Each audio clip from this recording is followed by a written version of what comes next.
It was 6 months later when Liya found herself once again walking barefoot on the familiar wooden dock of the Maldivian island.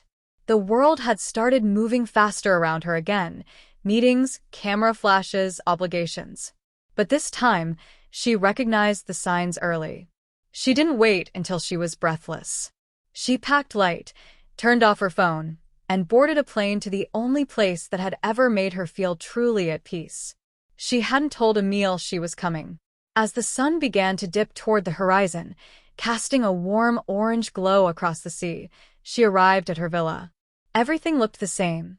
The sea breeze still smelled like salt and hibiscus, the water still sparkled like diamonds in motion, and the quiet wrapped around her like an old friend. That evening, she walked the beach hoping, maybe foolishly, to run into him. Her footsteps were slow, hesitant, as if she were trying not to scare away a memory. She was almost ready to turn back when she saw him. Emil stood ankle-deep in the surf, tossing small bits of seaweed into the water, watching fish dart after it. He looked up, squinting into the setting sun, and froze when he saw her.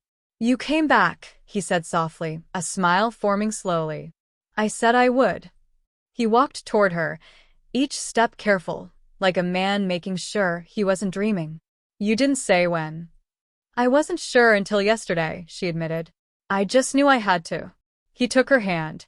"I hoped you'd find your way again." They spent that evening walking, talking, catching up. It was like no time had passed. They sat on the sand with wine and laughter, the kind that came from deep comfort, not surface charm. Liya realized how much she had missed his calm, how easily he listened, how he never tried to pull her into the spotlight she was trying to escape. Over the next days, they fell back into rhythm. Snorkeling during the day, making dinner together in the villa, slow dancing to no music under moonlight. He took her out on a small boat at night, anchoring it far from shore. The sky above them was endless, full of stars. She lay back on the deck, eyes closed, listening to the sound of the waves lapping against the wood. "I've thought about this moment so many times," Emil said, brushing a strand of hair from her face. "I didn't want to just remember it. I wanted to live it again," Liya whispered. And then he kissed her, softly, slowly. Not a kiss of infatuation, but of deep recognition. Of two people who had quietly chosen each other again. She ended up staying longer than planned.